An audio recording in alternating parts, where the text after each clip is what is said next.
If you're standing too far from the ball at address, it's going to be really difficult to rotate properly and also shift your weight correctly.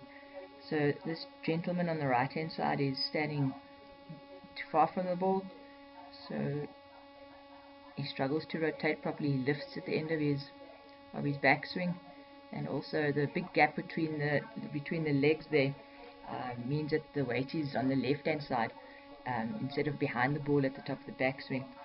So if you're standing a little bit more comfortably and correctly, then it's easier to maintain the posture,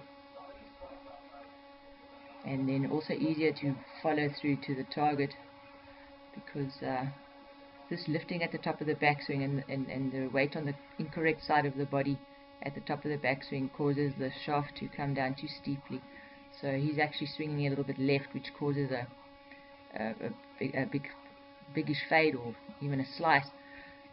So the correct distance from the ball, you can play around with it a little bit, but the youngster on the left hand side, if I drop a line from his pinky, or the top hand, it falls on the front of his toes.